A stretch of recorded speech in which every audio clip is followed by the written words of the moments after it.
দেশীয় উদ্যোক্তারা যদি সংকটে ভোগেন তাহলে বিদেশিরা কিভাবে আস্থা পাবেন? অবকাঠামোগত সুবিধা নিশ্চিত করতে না পারলে বিনিয়োগের পরিবেশ তৈরি হবে না বলে জানিয়েছেন মেঘনা গ্রুপ অব ইন্ডাস্ট্রিজের চেয়ারম্যান মোস্তফা কামাল। তিনি বলেন, দেশে বিদেশি বিনিয়োগ আহ্বান করা হলেও দেশীয় উদ্যোক্তারা প্রয়োজনীয় অবকাঠামো সুবিধা থেকে বঞ্চিত হচ্ছেন।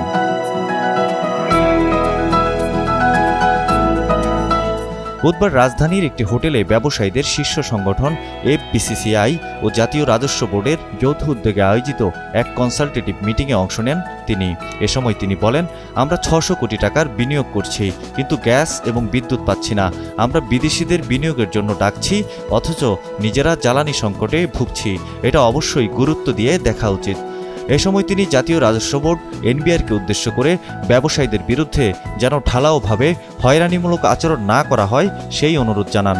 ওয়ালটন আবারও মিলিনিয়ার অফারে ওয়ালটন ফ্রিজ কিনে আপনিও হয়ে যেতে পারেন মিলিয়নিয়ার।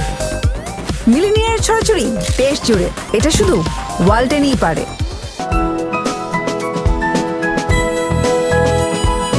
এর আগে গণমাধ্যমে প্রকাশিত খবরে বলা হয়, চাহিদা বাড়লেও দিনে দিনে কমছে গ্যাসের সরবরাহ। 2 বছর আগেও জাতীয় গ্রিডে দিনে গ্যাস সরবরাহ করা হতো প্রায় 3000 মিলিয়ন ঘনফুট।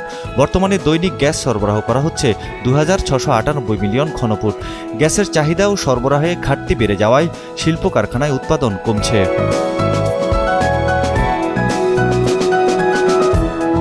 উদ্যোক্তারা জানিয়েছেন, গ্যাস সংকটে শিল্প খাতে বিপর্যয় নেমেছে।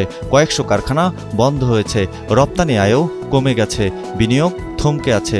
পেট্রোবাংলা সূত্রে জানা গেছে, বর্তমানে দেশে গ্যাসের চাহিদা প্রায় 4200 মিলিয়ন ঘনফুট। গেল রোববার গ্যাস সরবরাহ করা হয় 2698 মিলিয়ন ঘনফুট। ঘাটতি ছিল প্রায় 1500 মিলিয়ন ঘনফুট গ্যাস। মোট 2698 মিলিয়ন ঘনফুট গ্যাস সরবরাহের মধ্যে দেশীয় গ্যাস ক্ষেত্র থেকে 1842 মিলিয়ন ঘনফুট ও আমদানিকৃত তরলীকৃত প্রাকৃতিক গ্যাস থেকে 856 মিলিয়ন ঘনফুট গ্যাস সরবরাহ করা হয়। সাইয়েদ মাহমুদ, কালের কণ্ঠ।